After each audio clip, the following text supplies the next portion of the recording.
శ్రీమద్భగవద్గీత భక్తి యోగము నుండి ఈ శ్లోకములు గ్రహింపబడినవి.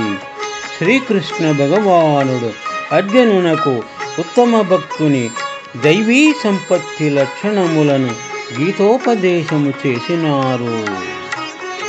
అద్వేష్ట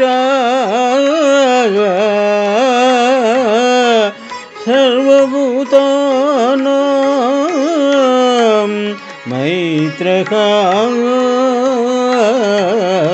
కరుణ ఏవ చ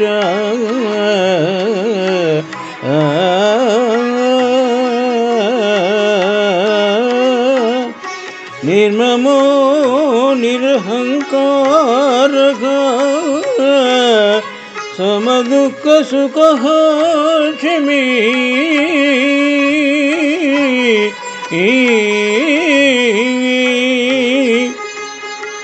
సంతుష్టః సతతం యోగీ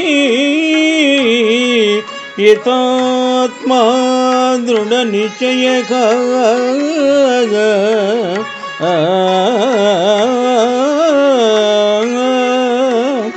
మయి అర్పిత మనో బుద్ధిర్యో మద్భక్తః మే ప్రియః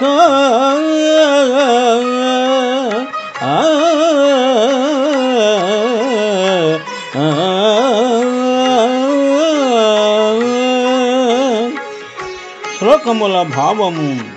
అర్జున, సమస్త ప్రాణుల ఎడల ద్వేషము లేనివాడును, మైత్రి కరుణ కలవాడును, అహంకార మమకారములు లేనివాడును, సుఖ దుఃఖములందు సమభావములు కలవాడును, ఓర్పు గలవాడును, ఎల్లప్పుడూ సంతృప్తితో కూడియుండువాడును, యోగయుక్తుడును, మనస్సును స్వాధీనపరుచుకునిన వాడును, దృఢమైన నిశ్చయము కలవాడును, నాయందు సమర్పింపబడిన మనోబుద్ధులు కలవాడును, నాయందు భక్తి కలవాడును ఎవడు కలడో అతడు నాకు ఇష్టుడు అని విశదముగా దైవీ సంపత్తి లక్షణములను గురించి వివరించినారు.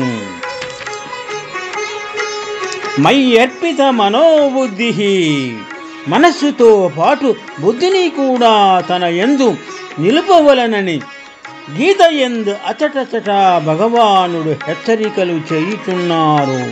ఏలయనిన మనసు వికలాత్మకమైనది కనుక నిశ్చయాత్మకమగు బుద్ధి దానితో చేరనిచో ఆ మనస్సు సంచలముగానేయుండి లక్ష్యమును సరిగా పొందజాలకుండును అని వివరించినారు. శుభం. అద్వేష్ట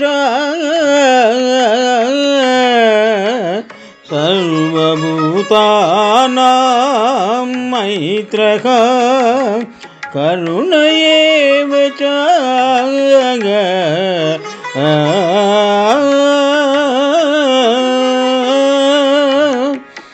నిర్మమో నిరహంకారః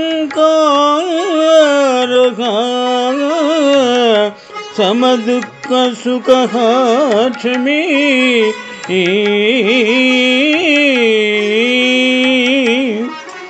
సంతుష్టః సతతం యోగీ యతాత్మా దృఢ నిశ్చయః మయి అర్పిత మనో బుద్ధిర్యో మద్భక్తః మే ప్రియః